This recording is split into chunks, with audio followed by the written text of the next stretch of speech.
Hello everyone, welcome back to our channel. Today, we're diving deep into a topic that often goes overlooked in discussions about the transatlantic slave trade, the involvement of banks. Yes, you heard it right, banks. Stay tuned as we uncover the uncomfortable truth about some financial institutions that played a role in this dark chapter of history. Before we begin, it's essential to acknowledge that the transatlantic slave trade was a horrific and deeply reprehensible part of our past. We're shedding light on this topic today not to point fingers, but to promote awareness and understanding of the historical complexity surrounding it. Background: the transatlantic slave trade, which spanned from the 16th to the 19th century, involved the forced transportation of millions of Africans to the Americas. What many may not know is that several banks played a role in financing and facilitating this brutal trade. Bank of England. One prominent example is the Bank of England, founded in 1694. Historical records reveal that the bank not only accepted deposits from slave traders but also provided loans to them.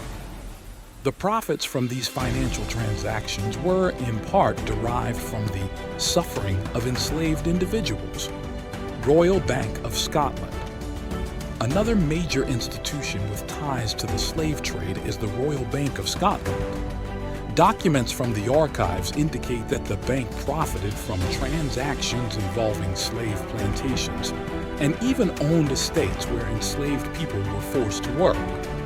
Dutch West India Company and Wachovia Bank. The involvement of banks wasn't limited to England. The Dutch West India Company and Wachovia Bank in the United States also had connections to the slave trade. These institutions engaged in financial transactions that supported the purchase and transport of enslaved individuals. J.P. Morgan Chase & Co. J.P. Morgan Chase & Co., one of the largest and most influential banks globally, has acknowledged its historical ties to slavery. Documents show that predecessor banks, such as J.P. Morgan and Company, owned enslaved individuals and accepted them as collateral for loans. The acknowledgement of this history represents a step towards accountability in the financial sector. Wells Fargo. Wells Fargo, another major player in the banking industry, has also faced scrutiny for its historical connections to slavery.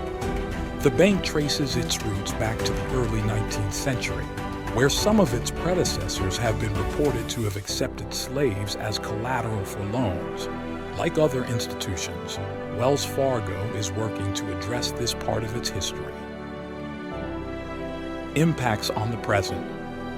The repercussions of these historical connections are still felt today. Many argue that these banks, knowingly or unknowingly, profited from the suffering of countless individuals and, as a result, contributed to the economic disparities that persist in our world. As we wrap up this exploration of banks and the slave trade, it's crucial to approach this history with a nuanced perspective. Understanding the past helps us navigate the present and work towards a more just and equitable future. If you found this video informative, don't forget to like, share, and subscribe for more thought-provoking content. Thank you for joining us today, and until next time, stay curious. Remember, the more we learn from our history, the better equipped we are to shape a brighter tomorrow. Take care, and we'll see you in the next video.